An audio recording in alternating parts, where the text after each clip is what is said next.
tous et bienvenue dans ce nouveau tutoriel, aujourd'hui qui va être aussi bien lié à Illustrator qu'à InDesign. Pourquoi je vous dis qu'on va être lié aux deux? Tout simplement parce que récemment, lors d'une formation dans une entreprise, on m'a posé une question que je ne m'étais jamais posée et j'ai trouvé que c'était intéressant de vous donner la solution. La question était la suivante, ils travaillent énormément sur InDesign et ils avaient besoin d'exporter les nuanciers d'InDesign vers Illustrator pour pouvoir modifier des pictos, mais en gardant leur charte graphique. Comment faire? Eh bien en fait, il y a une petite subtilité qui va vous permettre de tout simplement exporter l'un vers l'autre. Et donc aujourd'hui, je vous invite à venir la découvrir.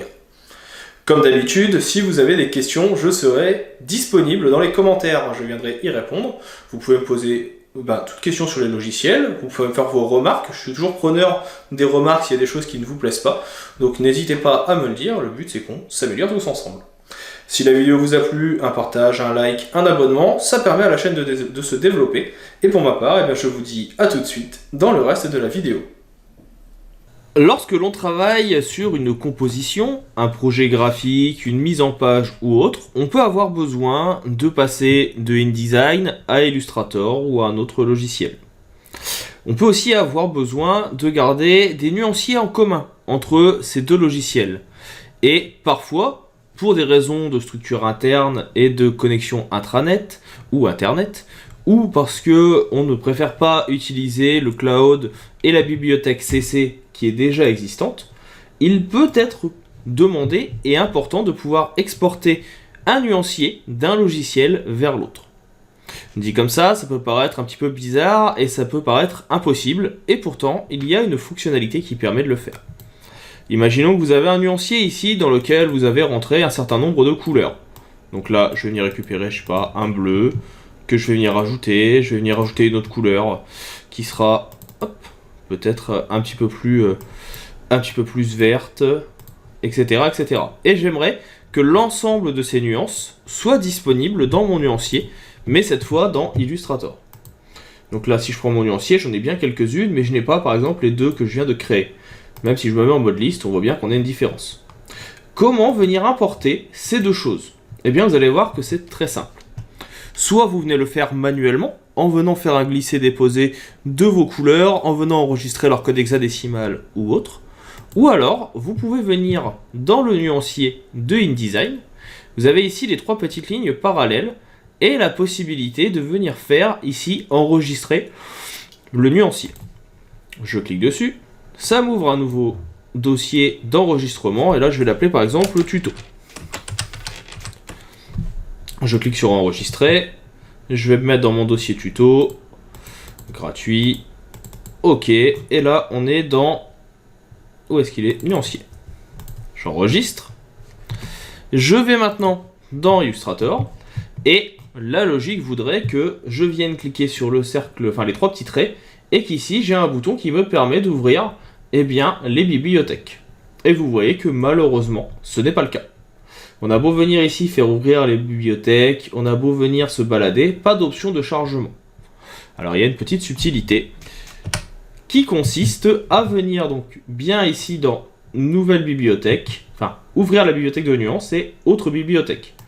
Bouton que vous avez aussi quand vous venez ici sur les trois petits ouvrages en bas du nuancier et que vous venez cliquer sur Autre bibliothèque. Vous avez alors un menu qui va s'ouvrir, de base disponible dans Illustrator. Mais si vous venez maintenant chercher votre dossier, donc là je reviens dans mon dossier tuto, je viens dans gratuit, ok et nuancier, je retrouve mon sans-titre-3.ase que l'on vient de créer dans InDesign. Et si vous double-cliquez, automatiquement cela vous crée une nouvelle bibliothèque qui s'appelle sans titre et qui va donc contenir vos couleurs. Alors vous voyez que là il n'y a qu'une seule couleur, c'est parce que j'ai fait une petite erreur dans InDesign juste avant, j'en avais sélectionné qu'une seule. Il faudra bien sûr sélectionner autant d'éléments que vous souhaitez exporter. Maintenant, quand je suis ici, c'est pas forcément dans mon nuancier. J'aimerais avoir cette couleur qui soit glissée dedans. Et bien vous voyez que à partir du moment où j'ai cliqué dessus, elle est automatiquement apparue dedans. Elle est maintenant ici. Vous pouvez donc l'utiliser sans souci. J'en profite pour vous montrer qu'également maintenant, en utilisant les différentes flèches, vous pouvez passer des bibliothèques déjà préenregistrées dans le logiciel, les complémentaires, les analogiques, etc. pour pouvoir tout simplement retrouver d'autres possibilités. Le problème, et ça il faudra bien s'en rappeler, c'est que si vous venez vous balader dans un autre document, là par exemple ici j'ai un autre document que j'utilise, forcément le nuancier n'apparaît pas. Donc il sera visible le temps que le logiciel sera ouvert ici, vous aurez le sans-titre 3, et à tout moment vous pourrez venir le rechercher, et en recliquant, automatiquement la couleur sera ajoutée au nuancier. Profitez-en, ça peut être assez utile.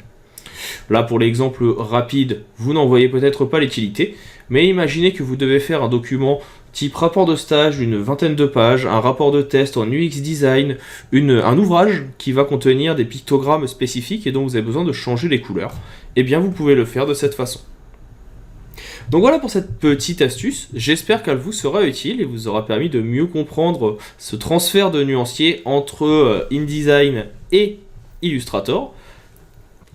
Si jamais vous avez des questions, n'hésitez pas à m'en faire part, je serai disponible dans la section commentaires et ce sera avec plaisir que je viendrai y répondre.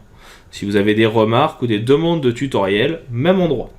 Si la vidéo vous a plu, un petit partage, un like, un abonnement, bref, vous connaissez la chanson, c'est ce qui permet à la chaîne de continuer de se développer.